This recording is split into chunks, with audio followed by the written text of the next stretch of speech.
ហើយការបរៀនកូននេះកូនរៀនពីយើងតែអ្វីដែលសំខាន់គឺយើងជាពុកម្ដាយនេះរៀនពីកូនថ្មីដូចគ្នាកូនអាយុ3ឆ្នាំយើងក៏3ឆ្នាំដូចគ្នាដែរជាអីមួយដែលថ្មីហើយចិញ្ចឹមកូនមនុស្សជំរាបសួរបងប្អូនទាំងអស់គ្នាម៉ាក់ប៉ាទាំងអស់គ្នាស្វាគមន៍មកកាន់ម៉ាក់ប៉ា Talks EP ទី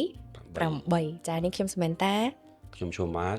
ចាហើយយើងវិលមកជួបបងប្អូនម្ដងទៀតនៅក្នុង podcast របស់ពួកយើងទាំងពីរនៅសប្ដាហ៍នេះយើងចូលដល់សប្ដាហ៍ទី8ណាមកលឿនណាចា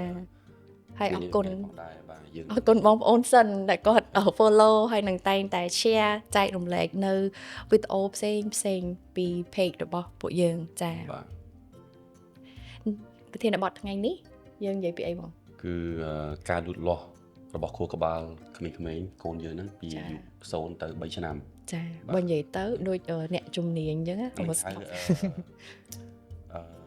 សម័យវគ្គ golden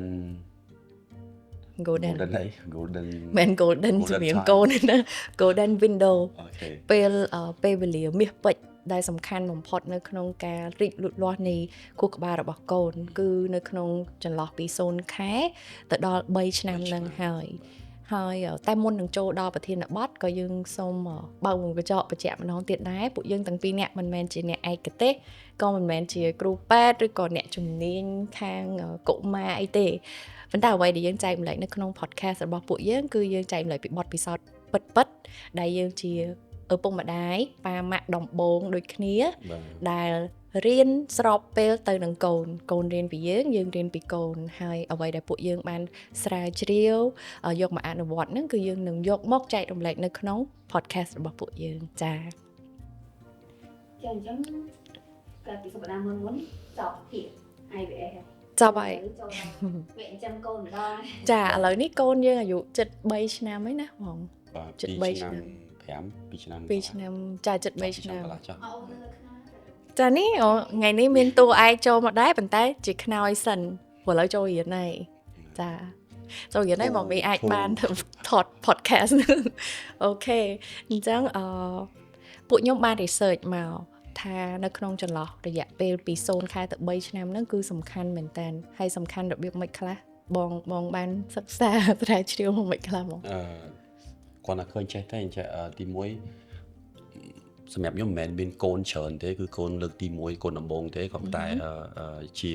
សំណាងដែរយើងទី1យើងមានបងប្អូននៅជុំវិញខ្លួនយើងដែលគាត់មានបុត្រមុនយើងអញ្ចឹងអានឹងវាជាឧទាហរណ៍មួយដែរដែលយើងអាចថាអូខេល្អយកមិនល្អយើងមិនល្អថាវាមិនសូវល្អណាអញ្ចឹងយើងអត់យកយើងរំលងហើយមួយទៀតក៏យើងព្យាយាមអានច្រើនអានពីការវិវត្តរបស់ក្មេងៗហើយមួយទៀតយើងក៏ចាប់ផ្ដើមព្យាយាមមើលហ្នឹងហើយមើល YouTube មើលពីនេះពីនោះអញ្ចឹងទៅទាំងនៅក្នុងស្រុកទាំងក្រៅស្រុកហ្នឹងហើយអញ្ចឹងក៏មកដល់ចំណុចមួយដែលយើងបានកូនហ្នឹងយើងក៏ចាប់ផ្ដើមអនុវត្តតាមដែរហើយក៏យើងឃើញថាតែពីគាត់កើតរហូតដល់ពេលនេះយើងឃើញចំណុចខ្លះវាផ្ដល់ផលល្អមែនហ្នឹងហើយទាំងជាពិសេសខ្ញុំហ្មងខ្ញុំអត់ដឹងទេអត់ដឹងថាចំមិនបានត្រូវធ្វើបច្ចេកអ្វីដែលយើងធ្លាប់គិតហ្នឹងហើយអញ្ចឹងទីទៀតគាត់នឹងបកស្រាយថាបច្ចេកមិនបច្ចេកនោះយ៉ាងម៉េចហ្នឹងហើយនិយាយទៅដោយសារអញ្ចឹងខ្ញុំជឿថាមិនមែនតែពីអ្នកយើងទេហើយសម័យនេះប៉ាម៉ាក់ឥឡូវគឺគាត់ចង់បានព័ត៌មានអីគឺគាត់ search ទៅគឺបានដូចគ្នាហើយសភៅក៏មានច្រើនដែរដែលនិយាយពីខួរក្បាលកូននឹងតែដោយសារតែបងប្អូនទាំងគ្នាដឹងហើយពួកយើងទាំងពីរនាក់មិនមែនបានកូនមកដល់ងាយទេកូនមួយនេះកូន Jasmine នេះគឺថាអូនិយាយទៅព្យាយាមហើយតស៊ូមែនតែនតម្រាំតែបានគាត់មកស្រឡាញ់ចាអញ្ចឹងបើសិនជាកូនធំឡើងកូនមើលចំ podcast នេះនឹងដឹងហើយថាម៉ាក់ប៉ាស្រឡាញ់កូនប៉ុណ្ណាហើយនេះហើយគឺជាហេតុផលដែលធ្វើឲ្យយើងព្យាយាមសិក្សាស្រាវជ្រាវពីការលូតលាស់របស់ខួរក្បាលកូនចាហើយអនុវត្តក៏មិនមែនថាធ្វើបាន 100% ដែរយើងដឹងក៏ដឹងប៉ុន្តែជីវិតដំណើរការយើងប្រចាំថ្ងៃហ្នឹងគឺពេលខ្លះក៏ភ្លេចពេលខ្លះក៏ធ្វើអីអញ្ចឹងទៅយើងក៏មិនមែនជាអ្នកឯកទេសអីដែលត្រូវតែធ្វើឲ្យ step ដែរចាគាត់ថាព្យាយាមទៅឲ្យបានច្រើនយ៉ាងហោចណាស់វាល្អច្រើនបាទចាអូខេអញ្ចឹងហើយមួយទៀតបងហេតុអីបានយើងចាំបាច់សិក្សាយល់ពីការលូតលាស់របស់ខួរក្បាលកូន ហេតុអី អញ្ចឹងសូមឆ្លើយសំណួរហ្នឹងហើយអញ្ចឹងថាបានន័យថាហេតុដែលយើងរើសយកប្រធានបទមកនិយាយគឺបានន័យថាពីព្រោះថាក្មេងពី1ដល់ពី0ខែដល់3ឆ្នាំហ្នឹងគឺជាពេលវេលាពិសេសរបស់គាត់ហើយខ្ញុំជឿថាម្ដាយឪពុកចង់ណាស់ចង់ឲ្យកូនហ្នឹងឲ្យថាធំឡើងអត់ចង់ឲ្យលពឹសចង់ឲ្យនិយាយស្ដាប់គ្នាទាំងអស់ និយាយ ហ្នឹង ឆ្វេងទៅឆ្វេងអាចនិយាយស្ដាប់អាចបានថាអាច interact ជាមួយគ្នាដូចមនុស្សធំអញ្ចឹងណា ចា អញ្ចឹងខ្ញុំជឿថាកន្លែងហ្នឹងហើយពិសេសនៅត្រង់ហ្នឹងអញ្ចឹងបានខ្ញុំគិតថាប្រធានបទហ្នឹងគឺសំខាន់យើងត្រូវតែយកចិត្តទុកដាក់មកលើកន្លែងហ្នឹងហើយអនុវត្តត្រង់ចំណុចហ្នឹង ចាហើយមួយទៀតហេតុផលដែលខ្ញុំផ្ដល់គេហៅថាអីគេផ្ដល់ ពេលវេលា ពេលវេលាយ៉ានិយាយទៅផ្ដោតទៅលើប្រធានបទហ្នឹងដោយសារតែទីមួយយើងចង់យល់ពីកូនយើងចង់យល់ពីកូនយើងឲ្យច្បាស់យើងចង់ហើយមួយទៀតគឺសម្រួលដល់ដែលនិយាយសួរស្ដាប់គឺម៉ាមីហ្នឹងកុំ stress នៅពេលដែលយើងយល់ពីកូននៅពេលដែលយើងយល់ថាអូខេកូនវ័យប៉ុណ្ណឹងគាត់មានអាការៈបែបនេះគាត់មួម៉ៅគាត់ចង់បានអីគាត់ត្រូវតែបានឲ្យដូចចិត្តគាត់បើអត់បានគាត់ស្រែកគាត់យំចុះទៅក្រោមអានីលទៅផ្សារទាញអីបានដាក់កត្រកហៅមកផ្ទះអត់ព្រមមកទាទិញទីអីហ្នឹងណាគឺខ្ញុំចង់យល់ពីសកម្មភាពទាំងអស់ហ្នឹងដើម្បីជួយសម្រួលដល់ជីវិតប៉ាម៉ាក់ហ្នឹងខ្លួនឯងហើយមួយទៀតហ្នឹងនៅពេលដែលយើងយល់ពីកូនយើងក៏យើងបានដាក់នៅអត្ថប្រយោជន៍ល្អៗចូលទៅខួរក្បាលកូនរបស់យើងនៅពេលដែលគាត់ធំឡើងយ៉ាងហោចណាស់គាត់ក៏ខ្លាយទៅជាបុគ្គលមួយដែលគេហៅថាមាន soft skill ខ្ពស់ផងដែរចា ហើយមួយទៀតអានេះអាចថាពេលម៉ាមីមួម៉ៅខ្ញុំសម្រាប់ខ្ញុំជាខាងប៉ាប៉ាគឺខ្ញុំអាណិតខាងប៉ាប៉ាទាំងអស់អាណិតខ្លាំងនៅពេលដែលម៉ាមីគាត់មួម៉ៅ ទៅចឹងទៅ ពេលដែលម៉ាមីនៅពេលដែលម៉ាមីមួម៉ៅអានេះខ្ញុំនិយាយ មិនស្មានដល់ ចង់បានថាម៉ាមីមួម៉ៅចាប់ផ្ដើមគីឡូនេះណាអញ្ចឹងបានថាប៉ាប៉ាត្រូវធ្វើអីវិញ ប៉ាប៉ាត្រូវរៀនសិក្សាពីការវិវត្តខួរក្បាលរបស់ម៉ាមី ដើម្បីកុំឲ្យម៉ាមីមួម៉ៅដាក់យើងត្រូវតែព្យាយាមទៅ support ទៅធ្វើជាមួយគ្នា ហ្នឹងហើយកុំបលែងឲ្យម៉ាមីធ្វើតែឯងណា ចា បាទ ចាកែ ស្ដាប់ទៅរៀងឆ្វេងស្ដាំតែអត់អី ណែម៉ាមីសិក្សាពីកូនប៉ាសិក្សាពីម៉ាមីហ្នឹងគឺត្រូវនឹងចឹងវិលចឹងណាដើម្បីសុភមង្គលហ្នឹងហើយអូខេអញ្ចឹងវិលចូលមកការសិក្សាស្រាវជ្រាវរបស់យើងវិញគឺតាមអ្នកវិទ្យាសាស្ត្រស្រាវជ្រាវហ្នឹងគឺគាត់ថាកូនពី0ខែទៅដល់3ឆ្នាំហ្នឹងគឺជាពេលដែលកោសិកាខួរក្បាលគាត់ហ្នឹងរីកលឿនបំផុតជាងពេលវេលាណាទាំងអស់នៅក្នុងជីវិតអញ្ចឹងបើសិនជាយើងដឹងហើយយើងអាចជួយកូនយើងបានក៏នៅក្នុងវ័យហ្នឹងដែរបើសិនជាផុតវ័យហ្នឹងទៅសួរថាអត់អាចបរៀនកូនបានទៀតមែនអត់ទេបានដូចគ្នាគ្រាន់ថាវាមិនលឿនដូចនៅក្នុងវ័យហ្នឹង ដំណាក់កាលហ្នឹង ចាតាមពិតគេមានដំណាក់កាលច្រើនណាគេមានពី0ទៅ3 3ទៅ5 5ទៅ10ថាតើឪពុកម្ដាយគួរតែមានវិធីសាស្ត្រណាអនុវត្តទៅលើកូនចាហើយទាំងអស់ហ្នឹងគោលដៅគឺដើម្បីជួយឲ្យកូនយើងក្លាយទៅជាមនុស្សម្នាក់ដែលគាត់មានជីវិតរស់នៅដោយសុភមង្គលចាហើយមានគុណភាព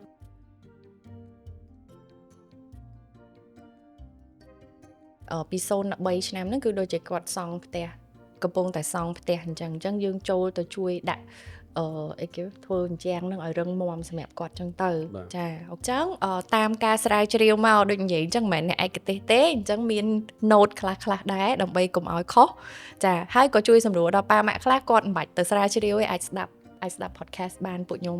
summarize ខ្លីៗឲ្យអញ្ចឹងណាចាអញ្ចឹងគេបញ្យល់ថាខួរក្បាលកូនយើងគឺមាន3ផ្នែកចាផ្នែកទី1ហ្នឹងគឺគ្រប់គ្រងទៅលើការមានជីវិតដង្ហើមបេះដូងអីអញ្ចឹងចង្វាក់បេះដូងអីអញ្ចឹងទៅចាផ្នែកទី2គឺគ្រប់គ្រងទៅលើអារម្មណ៍របស់គាត់ការសប្បាយការភ័យការមួម៉ៅការអីហ្នឹងចាដល់ពេលផ្នែកទី3គឺគ្រប់គ្រងទៅលើការគិតដែលមានហេតុផលបានន័យថា logic ដែលផ្នែកទី3នេះគឺដុសមកក្រោយគេគិតវែកញែកទៅលើអ្វីមួយដែលមានហេតុផលសមហេតុសមផលអីអញ្ចឹងណាចាហើយក្រៅពីផ្នែកធំ3ហ្នឹងខួរក្បាលក៏ត្រូវបែងចែកជា2ផ្នែកដែរមានឆ្វេងហើយនិងស្ដាំចាអញ្ចឹងឆ្វេងស្ដាំមិនបងចាំបានទេមែនតែខួរក្បាលកូននេះគ្រប់គ្នាមនុស្សយើងមានខួរក្បាលឆ្វេងខួរក្បាលស្ដាំហើយដើរតួនាទីខុសគ្នាប៉ុន្តែត្រូវដើរស្របគ្នាអត់អាចដើរមួយមុខមួយក្រោយបានទេអញ្ចឹងខាងឆ្វេងហ្នឹងជាខួរក្បាលដែលផ្ដោតទៅលើភាសាផ្ដោតទៅលើការគិតលេខគិតអីអញ្ចឹង logic ខាងឆ្វេងខាងស្ដាំគឺផ្ដោតទៅលើអារម្មណ៍ចា mood របស់យើងហើយនឹងភាព ភ័យខ្លាចហ្នឹងហើយដែលភាគច្រើនគឺខាងស្ដាំដើរទៅមុនខាងឆ្វេងបន្តិចរហូតហេតុអីបាននិយាយអញ្ចឹងដោយសារឧទាហរណ៍ដូចជានៅពេលដែលយើងប៉ះអីមួយឈឺreaction យើងដំបូងគឺអីគេឧទាហរណ៍ប៉ះភ្លើងក្តៅពុបយើងភ្ញាក់យើងខ្លាចហ្នឹងអាហ្នឹងខាងស្ដាំទៅមុនហើយប៉ុន្តែហេតុផល logic គឺនឹងលោតមកតាមក្រោយនោះគឺខួរក្បាលខាងឆ្វេងទន្ទឹមគ្នាមែនតែអ្នកណាដែលគាត់មានសមត្ថភាពអាចបញ្ជាឆ្វេងបានច្រើនជាងគឺគាត់គេហៅថា strong ជាងអ្នកដែលបញ្ជាអត់បានចាហ្នឹងហើយចង់បានន័យថាអញ្ចឹងបើនិយាយឲ្យស្រួលស្ដាប់នៅពេលដែលយើងអានសភៅនិទានណាបងពេលដែលយើងនិយាយរឿងឲ្យកូនស្ដាប់ហ៎ពេលដែលយើងនិយាយឲ្យកូនស្ដាប់ខួរក្បាលខាងឆ្វេងគឺគាត់នឹងចាប់នៅភាសាដែលយើងនិយាយពាក្យដែលយើងនិយាយអញ្ចឹងឧទាហរណ៍ឲ្យងាយស្រួលជាងនឹងទៀតគឺពេលដែលយើងអានសភៅនិទានឲ្យកូនខាងខួរក្បាលខាងឆ្វេងរបស់កូនហ្នឹងគឺគាត់ព្យាយាមចាប់រៀនពីភាសាដែលយើងអានពាក្យសម្ដីដែលយើងអានហើយខួរក្បាលខាងស្ដាំគឺគាត់សម័យរូបភាពដូចជាយើងអានរឿងអីណា Cinderella អីហ្នឹងគេឃើញកូនចាំហ៎ចាំទាំងពាក្យសម្ដីចាំទាំងរូបភាពដែលយើងឲ្យគាត់សម័យហ្នឹងបើនិយាយពីច្រៀងវិញខួរក្បាលខាងឆ្វេងគឺគាត់ចាំប្រូចាំពាក្យហើយខួរក្បាលខាងស្ដាំគឺចាំចង្វាក់ក្បាច់ហមក្បាច់អីអញ្ចឹងអាពីរហ្នឹងគឺត្រូវតែដើរស្របគ្នាមកនេះបងនិយាយតតជាមួយនឹងផ្នែកខាងឆ្វេងខាងស្ដាំរបស់កូននេះចាតែហ្នឹងយើងមានបែងចែកជាអាយុទេបងគូថតតែអាយុប៉ុន្មានទៅប៉ុន្មានអីគេមានអត់ចាបែងចែកគឺគ្រាន់តែថាអ្នកស្រាវជ្រាវអ្នកជំនាញហ្នឹងគឺគាត់និយាយថាពី0ខែទៅ1ឆ្នាំហ្នឹងតើកូនកំពុងតែរៀនអីពីពិភពលោករបស់យើងកូនង៉ែតកើតពីយើងមកហ្នឹងអញ្ចឹងពី0ខែទៅ1ឆ្នាំគឺគាត់កំពុងតែរៀននៅពាក្យមួយដែលហៅថាសវត្ថភាពចាសវត្ថភាពនេះគឺសវត្ថភាពផ្លូវចិត្តរបស់គាត់ទើបតែកើតចេញមកនៅលើពិភពលោកហ្នឹងគាត់អត់ទាន់ទុកចិត្តអ្នកណាទាំងអស់សូម្បីតែឪពុកម្ដាយពេលដែលកើតងាចេញមកគាត់មិនទាន់ស្គាល់យើងណាគេណាធ្វើអត់អញ្ចឹងអ្វីដែលគាត់កំពុងតែ build ខ្លួនឯងហ្នឹងគឺគាត់កំពុងតែមើលថាគាត់មានសវត្ថភាពអត់ដែលគាត់មករស់នៅលើពិភពលោកហ្នឹងអញ្ចឹងបានអ្នកជំនាញខ្លះអានេះគឺតកតងទៅនឹងការចិញ្ចឹមកូនទៅដែរសម័យមុនអ្នកខ្លះគាត់ក៏ថាបើកូនយំងាកុំតន់ទៅលើកភ្លាមដើម្បីកុំឲ្យកូនជាប់ដៃតែអញ្ចឹងទៅចាំមើលគេមិននិយាយទេបងកូនងាកយំងាកបីចាំមើលតិចទៀតជាប់ដៃឯងដាក់អត់ចុះឯងអញ្ចឹងហ្នឹងគឺជាការគិតបែបផ្សេងមួយទៀតប៉ុន្តែបន្ទាប់ពីខ្ញុំបានស្រាវជ្រាវមកគឺគេនិយាយថាពី0ឆ្នាំទៅដល់ពី0ខែទៅដល់1ឆ្នាំហ្នឹងគឺជាពេលដែលយើងគួរតែផ្ដល់ពេលវេលាឲ្យកូនច្រើនបំផុត3ទៅពោទៅអោបទៅថើបទៅព្រោះថាពេលនេះហើយគឺជាពេលដែលគេកំពុងតែ build ការជឿជាក់សុវត្ថិភាពទោះជាគេកំពុងតែជួបបញ្ហាអីគេភ័យគេខ្លាចគឺគេមានយើងនៅចិត្តជានិច្ចឲ្យគេកក់ក្ដៅហើយឲ្យគេដឹងថាពេលដែលគេមានបញ្ហាអីគេងាកមកហៅណាគេចាអញ្ចឹងពីខ្ញុំទៅការកូន Jasmine ក៏អញ្ចឹងដែរយំពុបខ្ញុំលើកហើយបើនិយាយពីសួរថាខ្លាចកូននៅពេលដែលលឺចាស់អីក៏និយាយថាប្រយ័ត្នជាប់ដៃវាវិញថាត្រូវ3រហូតអីចឹងប្រយ័ត្នហត់ប្រយ័ត្នអីសួរខ្លាចពេលដែលលឺចឹងខ្លាចដែរតាប៉ុន្តែមួយទៀតក៏គិតថាកូនយើងនៅទូចបានប្រហែលឆ្នាំតែបន្តិចទៀតទៅយើង3ក៏លេងបានហើយអញ្ចឹង3សិនទៅណាបងហ្នឹងហើយចានោះពី0ខែទៅ1ឆ្នាំជឿបងបានថាតនការដំបូងហ្នឹងពី0ទៅ1ឆ្នាំចាដល់ពី0ទៅ1ឆ្នាំនេះយើងមានចែកតនការតាមទៀតចឹងទៅចាដល់វ័យមួយទៀតពី1ឆ្នាំទៅ2ឆ្នាំប៉ុន្តែមិនមែនបានន័យថាត្រូវ fix ទេណានេះគឺជាអីដែលគេស្រាវជ្រាវមកគេទៅសេមកចឹងណាអ្នកឯកទេសដុកទ័រអីខាងផ្នែកកូនក្មេងគាត់បានទៅសេមកអញ្ចឹងយើងក៏យកមកចែកម្លែកតចាអញ្ចឹងពី1ឆ្នាំទៅ2ឆ្នាំវិញម្ដងគឺជាពេលដែលកូនកំពុងតែកំពុងរៀនពីអីដែលយើងធ្វើសកម្មភាពហើយជាពិសេសនោះគឺភាសាគាត់ពិវត្តគាត់អភិវឌ្ឍជាមួយនឹងភាសាដែលយើងនិយាយអញ្ចឹងពេលខ្លះអ្នកយើងសង្កេតមើលគ្រប់ក្មេងទាំងអស់គឺមែនគឺគាត់ចាប់ផ្ដើមនិយាយតិចហ្នឹងគឺចាប់ផ្ដើមអាយុម្លងពី1ឆ្នាំទៅ2ឆ្នាំហ្នឹងហើយអញ្ចឹងបើយើងនិយាយមួយគាត់ច្រើនគាត់រៀនបានច្រើនចាអញ្ចឹងឧស្សាហ៍និយាយមួយគាត់អញ្ចឹងអាពេលហ្នឹងហើយគាត់ចាប់ផ្ដើមស្រូបពាក្យយើងហើយ ចា បាទ ពេលហ្នឹងគឺខួរក្បាលកោសិកាខួរក្បាលកូនកំពុងតែរីកនិយាយទៅគឺច្រើនមែនតើរាប់លានអញ្ចឹងនៅពេលដែលយើងដាក់អីទៅគឺកូនចាប់បានលឿនគាត់កំពុងតែព្យាយាមភ្ជាប់ពីពាក្យមួយទៅពាក្យមួយតាមយើងវិធីសាស្ត្រតិចនិចនៅក្នុងការនិយាយមិនមែនបានន័យថាចេះតែនិយាយណាមិនមែនចេះតែនិយាយទេគឺនិយាយទៅនឹងសកម្មភាពដែលយើងកំពុងធ្វើឧទាហរណ៍ថាកូននៅជាមួយអញ្ចឹងបញ្យល់ប្រាប់កូនណានេះម៉ាមីកំពុងតែឆុងទឹកដោះគោឲ្យកូនណាទឹកនេះវាក្តៅវានិយាយមែនតែននិយាយដូចយើងនិយាយជាមួយនឹងមនុស្សធំណាកុំគិតថាកូននៅទូចនិយាយតែក៏កុំនិយាយលឿនពេក slow ហើយតាក់ទងទៅនឹងភាសាវិញណាបងដូចកូន Jasmine ឥឡូវហ្នឹងគាត់ជិត3ឆ្នាំហើយគាត់អត់ទាន់ខ្ញុំអត់ទាន់និយាយអង់គ្លេសទៅគាត់ទេណាព្រោះអានេះការគិតរបស់ពួកយើងទាំងពីរនាក់ឯងពួកខ្ញុំអត់ទាន់ចង់ឲ្យគាត់មិចភាសាចង់ឲ្យគាត់ច្បាស់មួយសិនហើយនៅពេលដែលគាត់គម្រប់3ឆ្នាំពេលដែលគាត់ចូលសាលាគាត់នឹងរៀនអង់គ្លេសទៅបន្ថែមមកទៀតអញ្ចឹងឲ្យច្បាស់មួយសិនអញ្ចឹងកាលណាគាត់ច្បាស់គាត់អត់សពិចសពិលខ្ញុំលើកឧទាហរណ៍ថាអ្នកខ្លះកូនគាត់ចេះឪពុកម្ដាយខ្មែរហើយនឹងបរទេសអីចឹងណាអញ្ចឹងកូនមកបានពីរភាសាដូចគ្នាប៉ុន្តែបើយើងមើលឲ្យច្បាស់បន្តិចទៅយើងនឹងដឹងថាគាត់ចេះពីរភាសាប៉ុន្តែសួរថាច្បាស់មួយឯងអត់សូវទេមែនទេបងអានេះតាមខ្ញុំឃើញឯងអញ្ចឹងតែបើប៉ាម៉ាក់ផ្សេងមានកូនមិនខ្លះអីអាចចែកម្លែកបាននៅក្រុម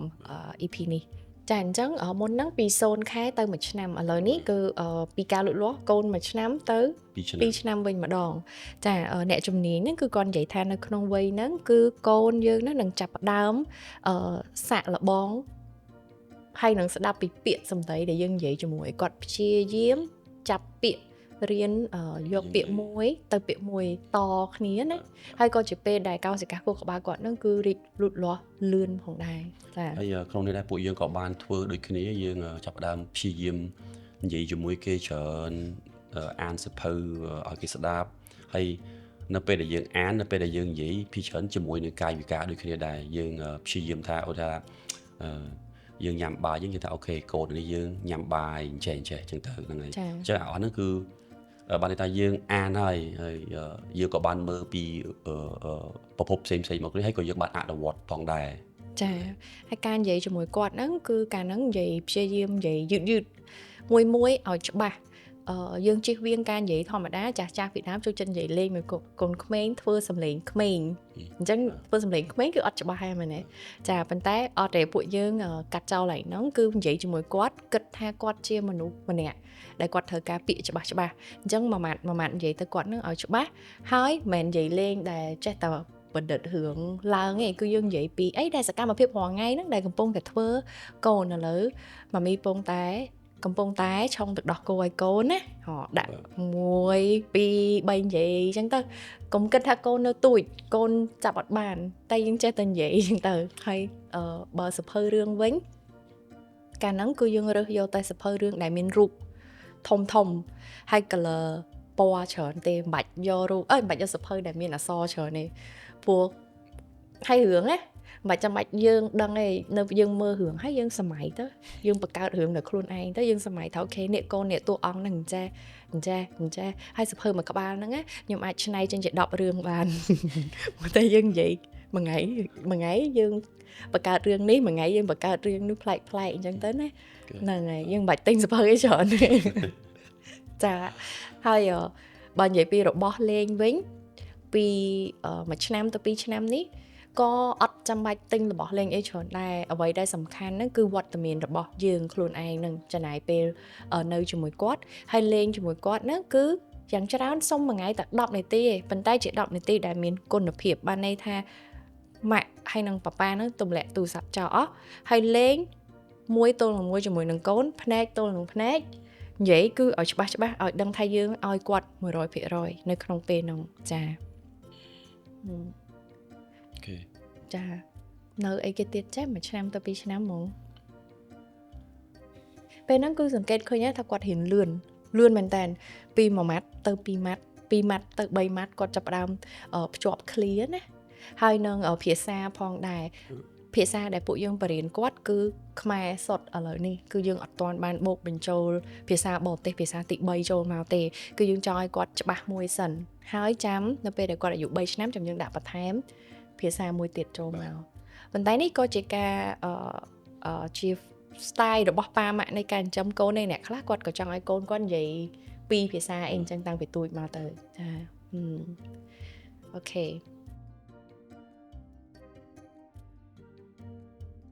ឬគាត់ចង់ឲ្យច្បាស់មួយសិនណោះហើយចាំដាក់មួយទៀតនឹងធ្លាប់អានធ្លាប់ឮដែរតាមប៉ាម៉ាក់មែនគាត់ខ្លះគាត់កើតកូនកើតមកគាត់ដាក់រៀន2ព្រោះឡើយកូនក្មេងហ្នឹងនិយាយ3ភាសាទៀតប៉ុន្តែខ្ញុំសង្កេតឃើញដូចគ្នាគឺគាត់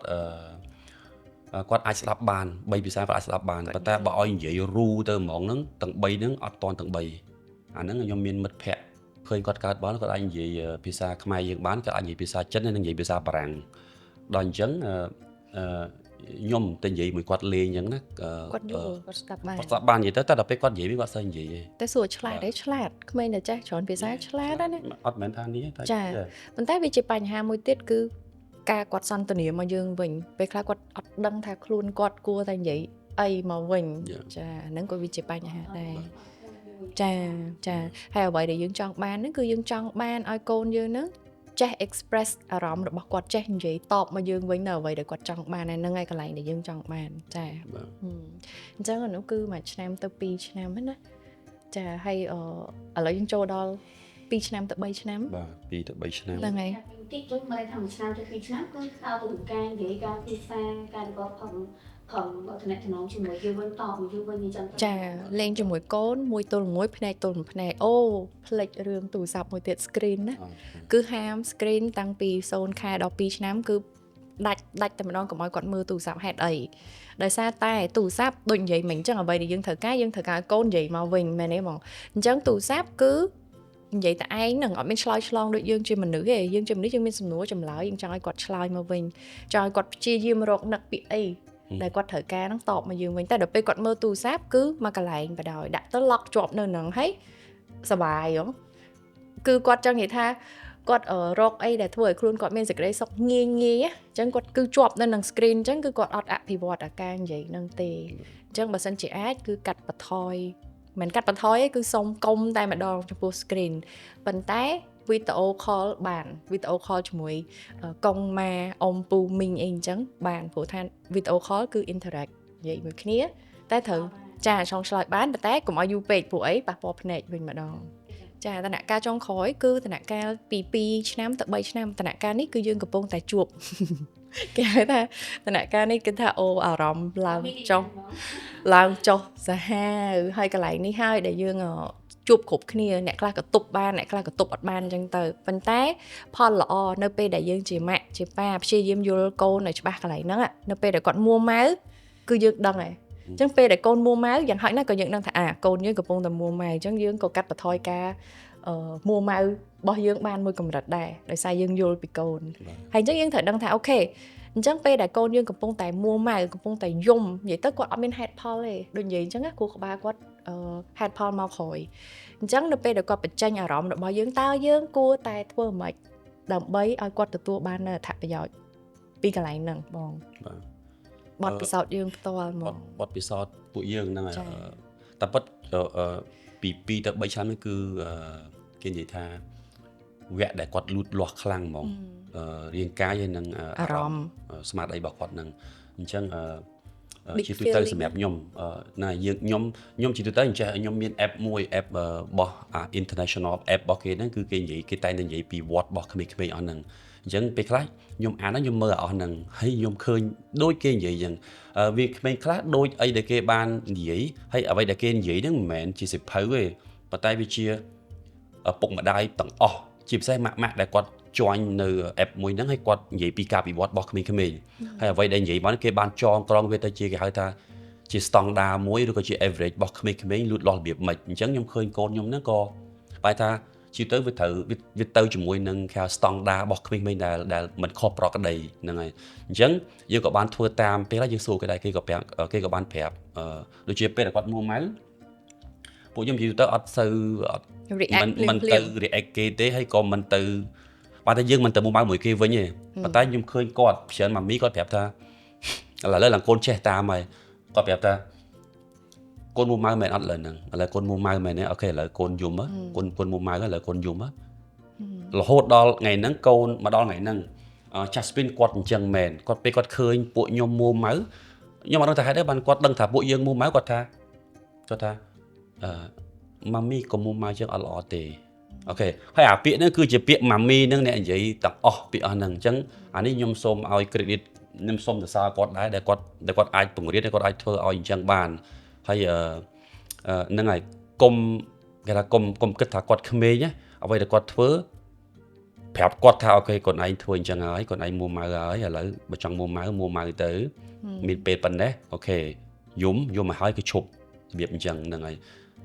អាហ្នឹងហើយយើងក៏ធូរដែរពេលដែលយើងនិយាយអញ្ចឹងយើងអត់សូវមិនទៅមកមួយគាត់វិញហ្នឹងហើយតាមពិតអាហ្នឹងគឺជាអីមួយដែល challenge ខ្លាំងមែនតើមិនងាយទេម៉ាក់ទាំងអស់គ្នាខ្ញុំដឹងមិនងាយខ្ញុំក៏ផ្លាត់ម្ដងដែររបូតម្ដងដែរហើយរឿងទប់កូនអត់ស្ដាប់ហ្មងនិយាយទៅគឺអារម្មណ៍ធំខា big feeling របស់គាត់ហ្នឹងណាជាពិសេសបើខ្ញុំវិញគឺពេលងូតទឹកឥឡូវនេះអត់ដឹងមិនទេ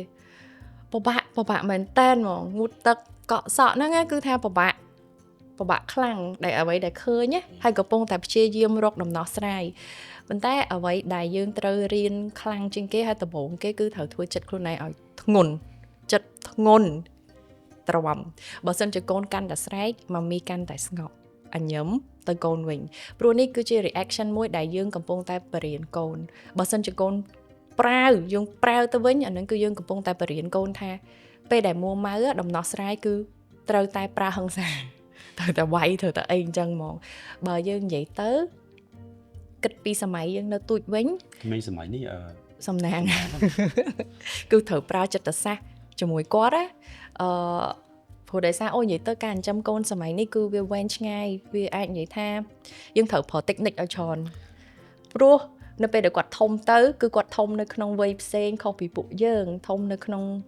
សម័យកាលផ្សេងពីពួកយើងអញ្ចឹងយើងអត់ដឹងថាសម័យកាលហ្នឹងនាំគាត់ទៅដល់ណាទេអញ្ចឹងអ្វីដែលយើងសម័យកាលយើងខលរហូតសម័យកាលយើងពីមុនមកពីយើងខូចហ្នឹងហើយបាក់និយាយបានដល់ណាអំពត់អាហ្នឹងបាក់ពេកអំពត់ដល់ពេលគិតសម័យយើងមកធ្វើម៉ាក់ប៉ាម្ដងបែរថាយើងអាចទៅធ្វើអញ្ចឹងហើយយើងត្រូវយល់គេវិញហ្នឹងហើយចាហ្នឹងហើយចាត្រឡប់មកពីការចិត្តធ្ងន់ហើយរកដំណោះស្រាយនៅពេលដែលឥឡូវខ្ញុំលើកឧទាហរណ៍ជាក់ស្ដែងនៅពេលដែលកូនយើងមួម៉ៅខ្លាំងយំអត់ស្ដាប់យើងណាអ្វីដែលយើងត្រូវធ្វើគឺគ្រាន់តែនៅចិត្តគាត់ទៅបានហើយកុំបង្រៀនកុំចូលទៅប្រាប់ថាកុំយំកូនបាត់យំកុំយំកុំធ្វើអញ្ចឹងអត់ល្អទេគឺកុំនិយាយអញ្ចឹងដោយសារអីយើងគិតត្រឡប់មកយើងវិញជាមនុស្សធំបើយើងកំពុងតែពិបាកចិត្តកំពុងតែមួម៉ៅ stress ហើយយើងចង់ express អារម្មណ៍យើងទៅឲ្យនរណាម្នាក់គឺយើងគ្រាន់ចង់បានវត្តមានគាត់មកអង្គុយស្ដាប់ទេត្រូវទេយើងអត់ត្រូវការឲ្យគាត់មក advice ជាងថាកុំមួម៉ៅឈប់យំបាត់យំយើងអត់ត្រូវការអញ្ចឹងទេមែនទេព្រោះនៅពេលដែលប្រាប់អញ្ចឹងវាមិនមែនជួយឲ្យធូរទេណាវាដូចទៅជួយដុតថែមមកវិញអញ្ចឹងឯងអញ្ចឹងកូនក្មេងក៏ដូចគ្នានៅពេលដែលគាត់មួម៉ៅគឺសុំត្រឹមតែវត្តមានយើងនៅនឹងបើគាត់នៅក្រោមយើងអង្គុយទៅចិត្តឲ្យកម្ពស់ស្មើគ្នាហើយអញញឹមហើយឲ្យគាត់មករកយើងហើយកុំតាន់បរៀនគាត់នៅពេលហ្នឹងព្រោះនៅពេលដែលបរៀនពេលនេះគឺកូនអត់បានរៀនអីទេសុខចិត្តគ្រាន់តែអោបគាត់ហើយប្រាប់គាត់ថាអូខេអត់អីទេកូនកំពុងតែមួម៉ៅកូនកំពុងតែខឹងតិចទៀតបាត់ហើយអាហ្នឹងវាធម្មតាអារម្មណ៍ហ្នឹងវាអាចមកបានរហូតអត់អីទេនិយាយតិចបំផុតហើយថូនសំឡេងឲ្យគេហៅថាចាធម្មតាហើយនៅពេលដែលគាត់ត្រជាក់ហើយនៅពេលដែលគាត់បាត់មូម៉ាស់ហើយអាពេលហ្នឹងម៉ាមីបរៀនចោះពេលដែលគាត់ចាប់ផ្ដើមត្រជាក់ហើយអូខេហើយគាត់មកនិយាយវិញចោះកូនមិញហ្នឹងកូនមួម៉ៅអញ្ចឹងអត់ល្អទេឃើញអត់សុបាយទេហើយឃើញមួម៉ៅតែមួយផ្លែតឥឡូវបាត់ហើយឃើញអត់បែបអញ្ចឹងណាអាពេលហ្នឹងបរៀនបានតែពេលមួម៉ៅហាមបរៀនគឺមានតិចនិចតែប៉ុណ្្នឹងឯងគូបរៀនគឺគាត់កាន់តែបរៀនគាត់កាន់តែខ្លាំងទៅហើយឆ្ងាយពីយើងបណ្ដោយមានតែកូនហ្នឹងឆ្លងឆ្លត់អត្តនកម្មមិនតែទៅអ្នកដែលឆ្លត់បានជាងគេហ្នឹងគឺយើងជាឪពុកម្ដាយផ្ទាល់ឆ្លងបានយើងក៏ឆ្លងបានហើយគាត់ជាកូនហ្នឹងគាត់ឆ្លងបានចាតែគាត់និយាយថាមិនមែនងាយទេណាមិនមែនងាយទេពេលខ្លះធ្វើឲ្យនៅមុខកូនអញ្ចឹងហើយលួចទៅបែរខ្នងចេញពីកូនអើយទប់ខ្លួនឯងវិញអញ្ចឹង ចា ទៅ អត់ងាយ កន្លែងនេះសម្រាប់ខ្ញុំអត់ដឹងថាជាលទ្ធផលមួយដែលល្អឬអាក្រក់សម្រាប់អ្នកដទៃបងប្អូនអស់នៅក្នុងស្រុកយើងឬក៏ក្រៅស្រុកទេសម្រាប់ខ្ញុំបែបនេះគឺខ្ញុំគិតថាល្អបំផុតហើយព្រោះអីអញ្ចឹងឥឡូវហ្នឹងជាលទ្ធផលដូចខ្ញុំនិយាយពីមុនអញ្ចឹងគាត់ធ្វើអញ្ចឹងឥឡូវកូនធ្វើអញ្ចឹង តែមិន គាត់ ផ្លែត មិន ឃើញ និយាយ យូ អ រ ញ្ចឹងគាត់និយាយថា ឃើញ ម៉ាមីអូនមួម៉ៅហើយគាត់យំពេលហ្នឹងគាត់យល់ហើយគាត់ថាអូនមួម៉ៅហើយដល់មិនស្នូគាត់បាត់ទៅវិញ ឥឡូវពេលចូលសាលាគ្រូនិយាយទៀត អញ្ចឹងវាជារឿងមួយដែលគាត់យំគាត់ប្រាប់ថាគាត់អត់សប្បាយចិត្តគាត់បញ្ចេញអារម្មណ៍គាត់អញ្ចឹងខ្ញុំជឿថាលទ្ធផលបែបនេះសម្រាប់ខ្ញុំគាត់ថាវាល្អគ្រប់គ្រាន់បាត់ហើយសម្រាប់ដល់ពេលដែលយើងដឹងថាគាត់សប្បាយចិត្តឬក៏មិនសប្បាយចិត្តតែមិនត្រឹមតែគាត់យំទេគាត់សប្បាយចិត្តគាត់ថា ចា អូយសប្បាយទៅលេងណាគាត់ថាខ្ញុំគាត់ថាអូយសប្បាយ គាត់ចូលចិត្ត បាទ អញ្ចឹងអានេះគឺយើងចង់ឲ្យគាត់ចេះ express អារម្មណ៍អញ្ចឹងបានន័យថាគាត់នឹងធំទៅជាមនុស្សដែលគេហៅថាជឿជាក់លើខ្លួនឯងហើយហ៊ានបញ្ចេញនៅអារម្មណ៍របស់ខ្លួនឯងមិនមែនជាមនុស្សធំទៅដែលរស់នៅដែលលាក់បាំងណាអត់ហ៊ានបញ្ចេញអារម្មណ៍ខ្លួនឯងខ្លាចអ្នកនេះថាអញ្ចេះខ្លាចអ្នកនោះថាអញ្ចេះហ្នឹងហើយយើងកំពុងតែធ្វើឲ្យគាត់ទៅជាមនុស្សដែលមានសេរីភាពចា ចាហើយបើសិនជាគាត់មួម៉ៅអត់ខុសទេមនុស្សយើងមួម៉ៅបើចង់យំអត់អីទេអត់បញ្ហាទេគឺកុំទៅប្រាប់គាត់ឲ្យឈប់យំកូនពិបាកចិត្តកូនយំចុះអត់អីទេអាហ្នឹងវាជារឿងធម្មជាតិ កុំវាយជប់យំវាយតែជប់យំភ្លាម បងវាយណា ជប់យំជប់យំភ្លាមហើយវាយរហូតជប់យំភ្លាម ហើយមានវាឈប់អត់ទៅឈប់អី ហើយមានមួយអានឹងនិយាយកំ pl ែងមួយមានបងអូនខ្ញុំមួយគាត់និយាយថាអើយចាស់មិនដឹងស្អីកាលពីក្មេងឯងដេកវាយអត់ឲ្យឯងដេកដល់ទៅពេលធំឡើងដេកគាត់ថាអត់រកស៊ីប្រពន្ធទេគិតតែពីដេក ចា ហ្នឹង ខ ហើយ ល ខ្ញុំ រហូត ថាខលរហូត ចាហ្នឹងហើយ ចឹងគាត់ឃើញកន្លែងល្អហើយតែគាត់មិនធម្មតាយល់ពីអារម្មណ៍ខ្លួនឯងនេះប៉ុន្តែគាត់ចេះអានពីអារម្មណ៍របស់ប៉ាម៉ាក់ដូចជា អូប៉ាកែ អារម្មណ៍ថាពិសេសលើអីដែលខ្ញុំធ្លាប់បានដឹងមកពីកូនក្មេង ចាឥឡូវអ្វីដែលកត់សង្កល់មែនឥឡូវនេះគាត់អត់ទាន់3ឆ្នាំទេប៉ុន្តែគ្រាន់តែយើងអង្គុយស្ងៀមតលាក់ទឹកមុខយើងដែលខុសពីធម្មតាបន្តិចហ្នឹងមនុស្សធំមួយចំនួនអត់សង្កេតទេណាគាត់ដើរមកសួរម៉ាមីថៃម៉ាមីកើតអីចឹងហ្មងណាគឺឃើញថាកន្លែងហ្នឹងគឺគាត់ចេះចាប់អារម្មណ៍អញ្ចឹងបានន័យថាគាត់នឹងទៅជាមនុស្សមួយដែល care ពីមនុស្សជុំវិញខ្លួនបានន័យថាអញ្ចឹងជាមនុស្សម្នាក់ដែលតិចទៅមិនមែនតែយល់តែពីចិត្តខ្លួនឯងយល់ខ្លួនឯងហើយយល់គេទៀតអ្នកចិត្តខាងអញ្ចឹងអ្នកដែលនៅចិត្តគាត់ក៏គេមានសេចក្តីសុខគេកក់ក្ដៅដែរចាហ្នឹងហើយអញ្ចឹងអានេះគឺជាអីដែលពួកយើង research អានហើយនឹងអនុវត្តផ្ទាល់មកលើកូននេះអញ្ចឹងណា គាត់ទទួលបានផលិតផលទេ ចា មានរឿងមួយចំនួនដែលសម្រាប់ខ្ញុំគិតថាវាអត់គួរអញ្ចឹងប៉ុន្តែដល់ពេលចុងក្រោយទៅវាចេញជាលទ្ធផលបែបហ្នឹងខ្ញុំក៏អូខេបានថាអ្វីដែលយើងគិតពីមុនមកវាអត់ត្រូវសោះតែម្ដង ចាហើយមួយទៀតក៏មិនមែនបានន័យថាឥឡូវហ្នឹងគាត់ឈប់មួម៉ៅអីណា Jasmine លែងមួម៉ៅអត់ទេនៅតែមានដូចគ្នាម៉ាក់ប៉ាទាំងអស់គ្នាទៅណាអញ្ចឹងអត់ចង់មកផ្ទះតោះយើងទៅពយកមកយំអីចឹងដូចគ្នាចុះកូនក្មេងមនុស្សយើងធម្មតាទេគ្រាន់តែថាយើងរៀនទៅមួយថ្ងៃបន្តិចហើយសង្ឃឹមថា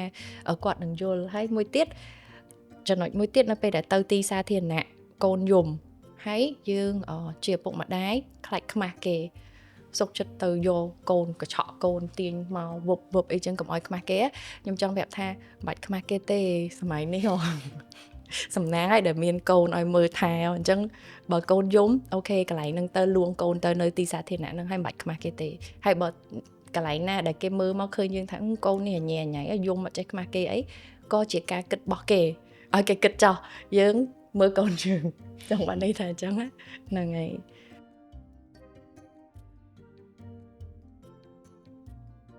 ចាយើងគ្រាន់តែហើយការបរៀនកូននេះកូនរៀនពីយើងតែអ្វីដែលសំខាន់គឺយើងជាឪពុកម្ដាយនេះរៀនពីកូនថ្មីដូចគ្នាកូនអាយុ3ឆ្នាំយើងក៏3ឆ្នាំដូចគ្នាដែរជាអីមួយដែលថ្មីហើយចិញ្ចឹមកូនមនុស្សចាយើងរៀនមួយថ្ងៃបន្តិចហើយកូនសម័យនេះខុសពីសម័យមុនយើងអត់ដឹងថាពេលកូន3ឆ្នាំកន្លះយើងនឹងជួបរឿងអីទៀតទេយើងអត់ដឹងទេប៉ុន្តែនឹងព្យាយាម record ទាំងអស់ហើយយកមកចែកម្លែកនៅក្នុង podcast ម៉ាក់ប៉ានេះហើយក៏សង្ឃឹមថានឹងបានការចែករំលែកពី ប៉ាម៉ាក់ដែលកំពុងតែមើល podcast នេះមកវិញដូចគ្នា បាទ ដើម្បីជាមេរៀនបង្រៀនគ្នាទៅវិញទៅមកគេហៅថាចែករំលែក បាទ ចាបើសិនជាយើងដឹងហើយយើងអត់ចែករំលែកគឺយើងនឹងភ្លេចអញ្ចឹងយើងសុំយកវេទិកានេះណាបង បាទ ចាជាកន្លែងមួយដែល express អារម្មណ៍ហើយតិចទៀតទៅសង្ឃឹមថា EP ក្រោយៗគឺយើងនឹងអញ្ជើញឪពុកម្ដាយផ្សេងៗដែលគាត់ចង់ចែករំលែកចូលរួមជាមួយនឹងpodcast របស់ពួកយើង បាទ ចាអូខេអញ្ចឹងសម្រាប់វគ្គ EP ទី8នេះដែលយើងមកនិយាយពីការវិវត្តខួរក្បាលរបស់កូនពី0ខែទៅ3ឆ្នាំនេះក៏បានយើង break ប៉ុណ្ណឹងសិនហើយចាំមើលយើងរកមកទៀតនៅប្រធានបទផ្សេងៗទៀតអញ្ចឹងបើសិនជាប៉ាម៉ាក់ចង់ឲ្យពួកយើងយកនៅប្រធានបទអីយកមកជជែកគ្នាក៏ដូចជាចែកម្លែកពីបទពិសោធន៍ផ្ទាល់ខ្លួនរបស់ពួកយើងអាច comment នៅក្រោមEP របស់យើងនេះបានអូខេអញ្ចឹងតាមប៉ុណ្នេះថ្ងៃនេះមានតែប៉ុណ្្នឹងទេអញ្ចឹងជម្រាបលាសិនជម្រាបលាបាយបាយ